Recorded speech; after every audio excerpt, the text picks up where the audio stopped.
All right, we are back with the Risen Howard podcast, starring yours truly, Risen Howard, the Great Poupon, and my co-host, the incomparable John M. Laws. Well, we're talking about what the character Big Red, what he represented was that vulnerability of black artists making them susceptible to being abused on both sides. Yeah, you know what I mean. You don't get to be on your record cover because you're trying to cross over, or which I think was another good quotable. Like, why are niggas always crossing over shit? We cross over Jordan. We cross over for the artists. You got a crossover dribble with Eddie Kane. We always crossing over. Why don't nobody ever cross over to us? Why don't nobody cross over to us? But but now, so there's also one of the several climax points in the film, right, where Big Red, what's his name, Bird,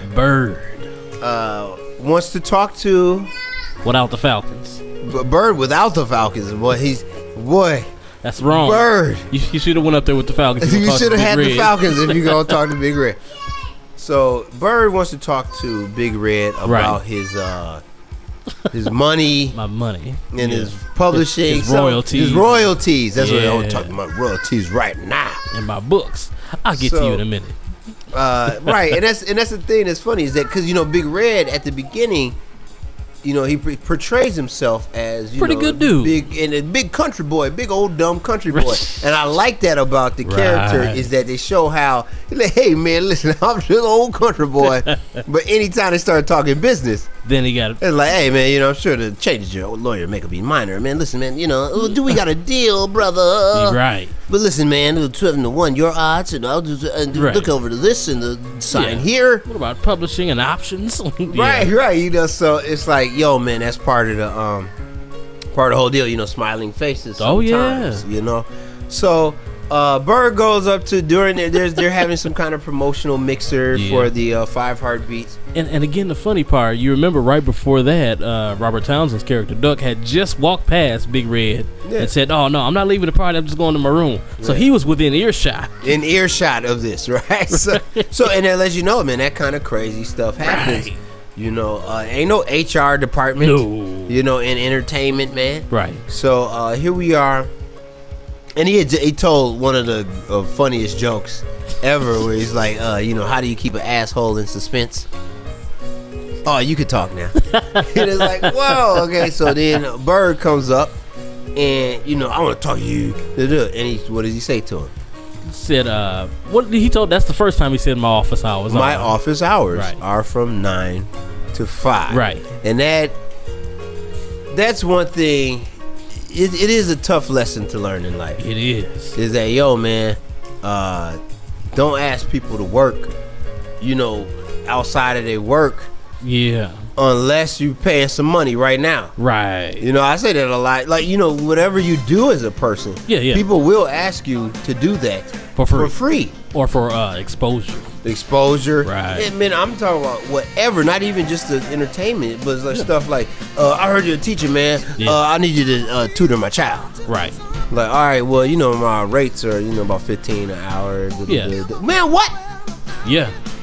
Like, yeah, man, I have a skill. Professional, Right, I get paid to do this. I'm not going to just, I love you and all, but I ain't going to, who want to deal with your badass kid for free? Right. So you don't ask no one else who does anything with your child that. Right. So that kind of thing. But hey, listen, I feel that Bird may have had a legitimate gripe. He had a legitimate gripe, but probably like everybody else, once you saw the response that Big Red had, you kind of knew maybe this ain't the right time. He should be bringing it up. Right. And that, I'm sorry, man, this is not a situation where I am siding with the victim. No.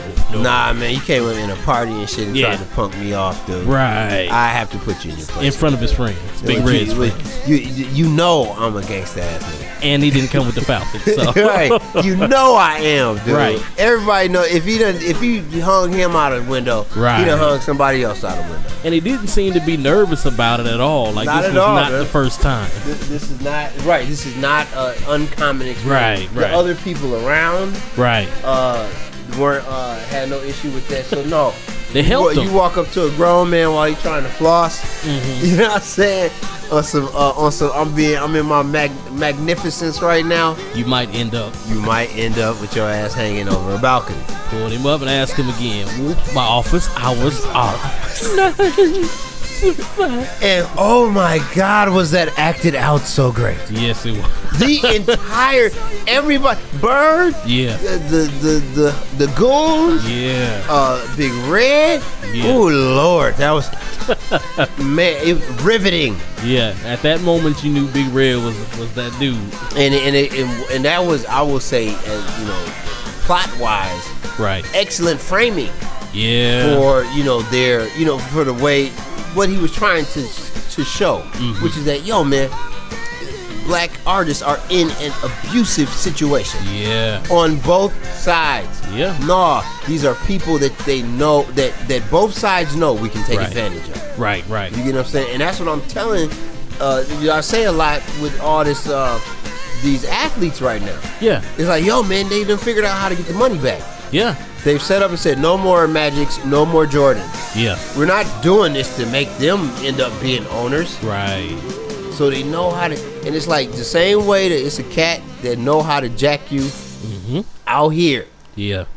You think it ain't no cats like that for some millionaires? And way worse, because Right. at least the dude on the street only gonna rob you when he see you. Yep. These dudes will rob you for your life. He can only take what you got in your pocket with a knife, with a Right. gun. Yeah. A brother that rob you with a pen, he'll take everything you make for the rest of your life. Your whole life, your kids, Yep. and if you still owe, your grandkids. Come on now, and they Right. see your ghetto ass coming from a mile away, Right. and you know what I mean. So here it is. Big Red is doing that situation, but yeah. So the acting in this scene Yeah. is awesome, and like I said, every time I watch it, I know he's not gonna go down. I know he's not gonna die, but I am.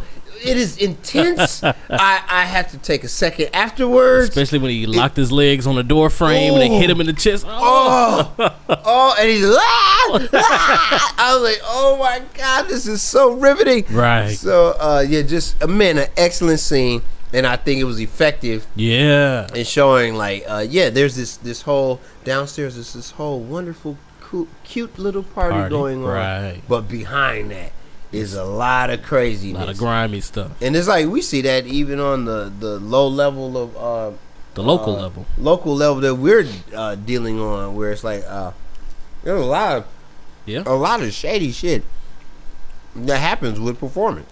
Yeah. It doesn't matter what you're doing. Oh yeah. There's going to be some kind of And I figure the less you control, the more room for shade. exactly. If you can control as much as you can, that's the best way to go. But some people defer that because they would rather focus on just the music. Unfortunately, we don't live in a world where you can just focus on the music. Can't do it, man. Yeah. And those are the ones who get caught up. A lot, Right. Right. you know? I mean, that's what you see with artists like D'Angelo. Yeah. It's like, this dude really wanted to go as far as he could with the music. Right. But I'm sure the shadiness is what, Through them. back and forth, what I mean? Yeah. A million years in between each project. Yep. Even though they're great, blah, blah. Yeah. But it's like, man, I bet you Music Soul Child is probably better off financially Yeah. than, You know what's crazy? The guy Hadaway. Well, I don't know if he owned this stuff, but we'll take one that I do know owns his stuff now. Vanilla Ice financially is better than many performing artists now. many. Yeah. So that was that's what I think was the overall. That's what Big Red represented. Right. Whereas Jimmy, Yeah. their direct manager, was like he represented that innocence. Yeah, that innocence. Yeah. I mean, his wife, Yeah. she warns him at the beginning, like, yo, look what you did with all these other groups, and they almost destroyed you, and blah, blah, blah. So there's that innocence that you need, because you need that in performance. You need that support. You need support, and you need the innocence of saying, like, I am crazy enough, Right. even with this local theater, Yeah. I am crazy enough to believe that there is someone who is willing to sit and watch me make believe. Right. You know what I mean? Yeah. With a podcast, I am crazy enough to believe That someone somewhere. someone somewhere will Right. sit and listen to me talk. Right. There has to be some sort of innocence Yeah. in order to get involved. The vulnerability of it all. Yep. Yep. They're like, hey, I'm gonna make noises with my mouth, which is Right. what singing is. It is. And people are going to like it. Right. I want to tell jokes, and people are going to like it to the point where they're going to pay me money to There do it is. And so you got to have both sides, but and like, you say, oh, and Barry Gordy stole all that money, but you got to have him too. Yeah. You got to have, so it's all these different Right. elements working It's to yeah. behind the curtain Right. in order to give you your Because thing. in that regard, it's similar to a quote by Chris Rock, who said that he was talking about America. He said America is kind of like the uncle that paid your way through college, but he molested you. Yep. So it's that same type of with the music, the entertainment industry. It's that same type of, yeah, I did need you, and yeah, you helped me, but yeah, you took advantage. Mm-hmm. You took advantage. I feel it. Let's take a break. And we'll be back with more of the Riz Pod. Thanks for listening to part 1 of the Riz Pod's podcast review of the movie The Five Heartbeats. Be sure to stay tuned for part 2 of the Riz Pod's review of the movie The Five Heartbeats.